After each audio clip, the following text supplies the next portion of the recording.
Hi everyone, welcome to the second session of our mechanical vibration course, which is about free vibration with viscous damping. If you have seen my previous tutorial, there I talked about free vibration in an undamped system. But today we are going to add the effect of a viscous damper to our system. So if you look at this figure, we have a mass, a spring, and a viscous damper. And I talked about mass and a spring in the previous tutorial. And today I want to add the effect of a damping force, which is governed by this equation, F equals negative K times velocity. And it says that the force is proportional to the velocity, and there is a negative sign which indicates that the force is in the opposite direction of velocity. And when we had only a mass and a spring, the governing equation was this formula. But now that we have added the effect of a damper, we have this equation, mx double dot plus cx dot plus kx equals 0. And we can assume that the general form of the answer of this equation is going to be of this form. So we can suppose that it is an exponential solution. And if you put this answer into this equation, you come up with this equation. And this term cannot be equal to 0 since it is a function of time. And we can suppose that a is not equal to 0, since if a was equal to 0, then we come up with x equals 0, which is not the general form of the solution of this problem. So we can cross out a from this equation and we come up with this form. ms squared plus cs plus k is equal to 0. So the answer of this equation is dependent on the three constants: the spring constant, the damper constant, and the mass. And it is a second degree polynomial, and its answer, you probably know that it is dependent on the value of its discriminant, which is the square root of c squared minus 4 times m times k. And the discriminant is an important factor in the answer of a second degree equation, since it determines whether the equation has one repeated answer or two real answers or two imaginary answers. We want to focus on the special case where the discriminant is equal to 0, which means that c is equal to 2 times the square root of k times m. Or you can alternatively write it in this form, by the definition of the natural frequency, which I talked about in the previous tutorial. And if c is equal to this value, then it is called the critical damping constant, and it is displayed with a subscript c. So cc is the critical damping constant. Now I want to go and write a code about the general form of the solution of this problem.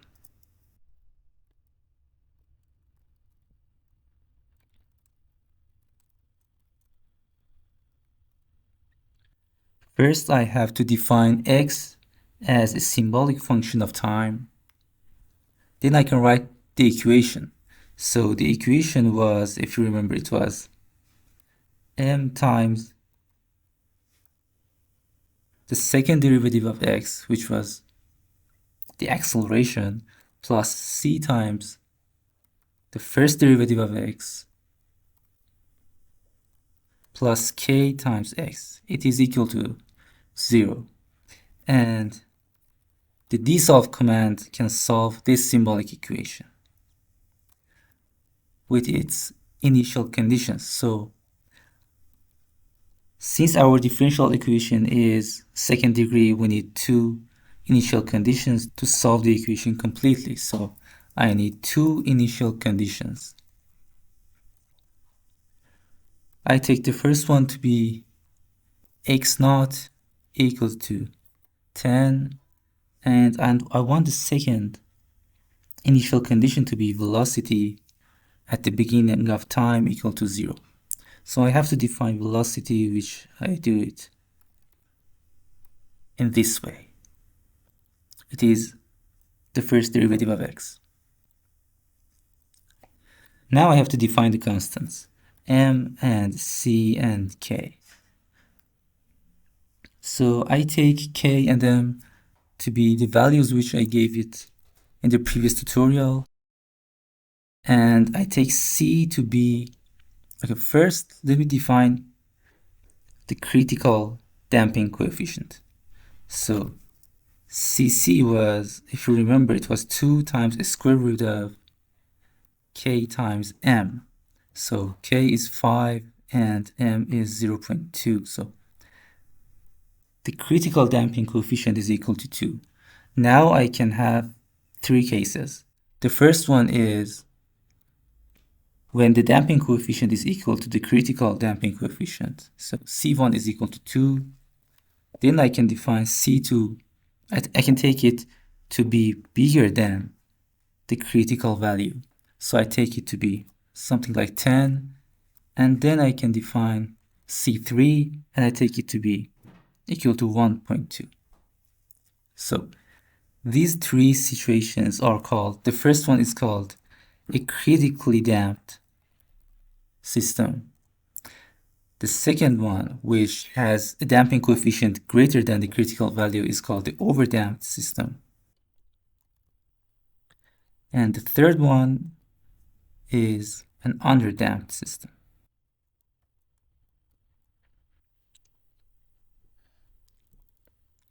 So now respectively I have to define 3 equations. Equation 1, equation 2, and equation 3 with C1, C2, and C3. And also I can have 3 solutions. Solution 1 for equation 1, and then solution 2 and 3. Let me run this system of equations. Okay, so it asks for k, which I have defined it, but in lowercase. So now I can see that it has solved all 3 of these equations with no errors. So I plot each of them. First let me plot sol1 from 0 to 10 seconds. Then I hold on and I plot the second and third equation. I also give it a legend. So the first solution was the critically damped case.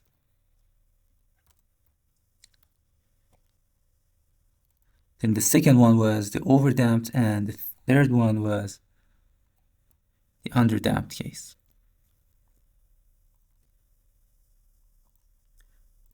Now I run it again. And here I have the solution. So the first equation was the blue line, the critically damped system, which came to rest in the smallest time. And this is why it is called the critical damping coefficient. It is critical since it gives us the shortest possible time to reach the equilibrium, the rest position. And if you select a damping coefficient bigger than that, you will come up with the red line, which is an exponential answer. And this is the overdamped case, in which it takes a longer time to come to equilibrium. But the third situation, which was the underdamped case, it is the yellow line. And if I reduce this value further, for example, I take it to be 0.2 and solve the equations again, then I can see these oscillations better. So when the damping coefficient is smaller than the critical value, the system is going to have an oscillative answer. It is going to have a harmonic answer, and the answer is going to be in the form of a sine and cosine term. So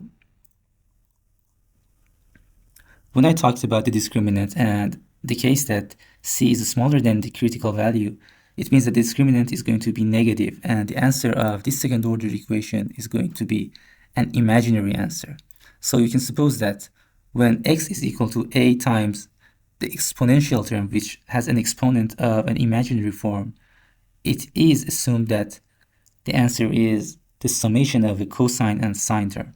So that is the meaning of an imaginary exponent. And if you look at a reference book like The Mechanical Vibrations by Professor Rao, which is this book I'm talking about, you can see the general formula of the solutions of the critically damped situation, or the underdamped system, or the overdamped system. And here we have a figure similar to the one we came up with in MATLAB. And it says that when the system is critically damped, it comes to rest in the shortest possible time. If it is overdamped, the answer is not going to oscillate, but it takes a longer time to reach the equilibrium position. And if the answer is underdamped, then it is going to oscillate with a frequency which is smaller than the natural frequency. How much smaller? It is defined by a non-dimensional term called zeta, which is C over critical C. So first I have to define critical C, which was equal to 2. So in my case, I take it to be equal to 2. And if C, for example, that you take it to be 1.2, then zeta is going to be equal to 0.6. And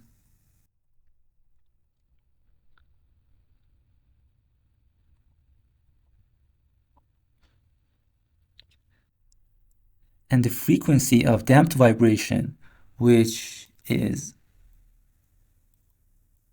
omega d, is going to be equal to a square root of 1 minus zeta squared times omega n. So I know omega n is a square root of k over m. And now I know omega d is omega n times a square root of 1 minus zeta squared. So omega d is going to be equal to 4. And let me solve this equation again with C3 equal to 1.2 to check if its frequency of damped vibration is really equal to 4. I run my code again. I take a look at solution of equation 3, which is this equation. And if you look at the cosine and sine term, you can see that time is multiplied by a factor equal to 4. And this is going to be the frequency of vibration. So that is the value we came up with in our calculations. And now in the third part of this tutorial, we want to solve that equation using Simscape. So I open Simulink, and in the library browser under Simscape Foundation Library, I find mechanical. And under translational elements, I add a mass, a translational reference, a translational damper, and a translational spring. I invert these two blocks and connect them to my reference frame. Then I connect these two blocks to my mass. Okay. We always need a solver configuration block, and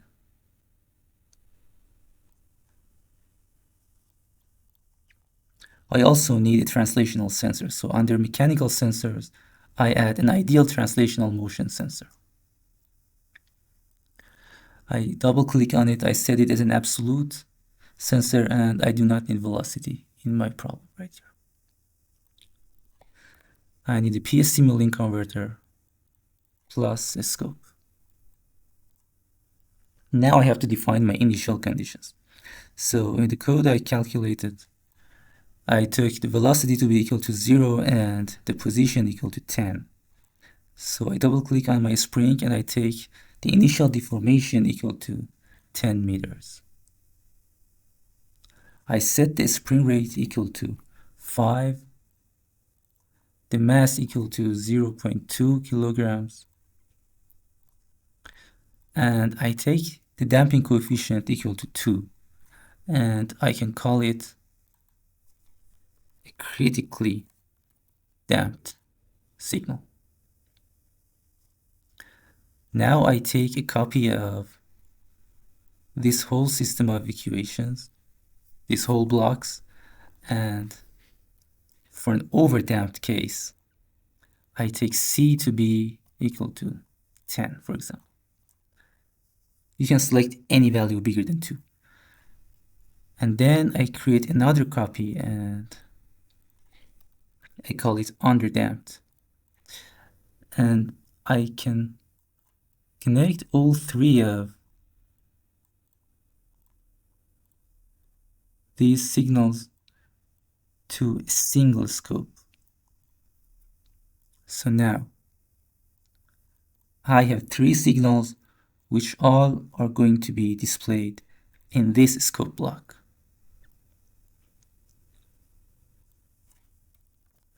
And for the underdamped case, I take the damping coefficient to be equal to, let's suppose, 0.5.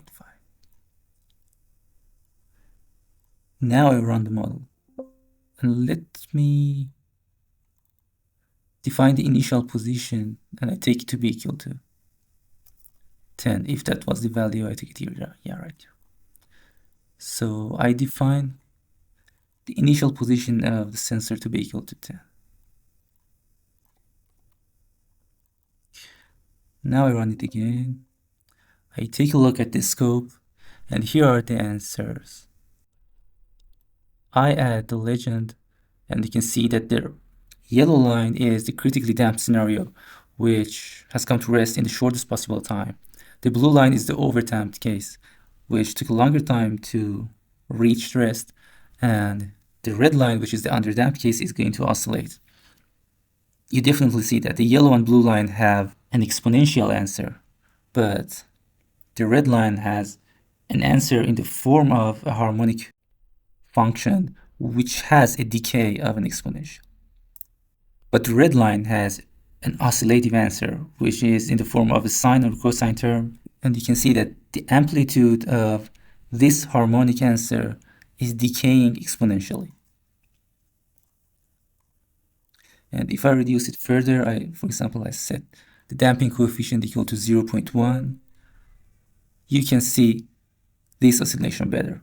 And the amplitudes are decaying fast in an exponential form. So thank you for watching. If you liked this video, please hit the like and subscribe button and let me know what you think of this tutorial in the comments. And I hope to see you again next time. Bye bye.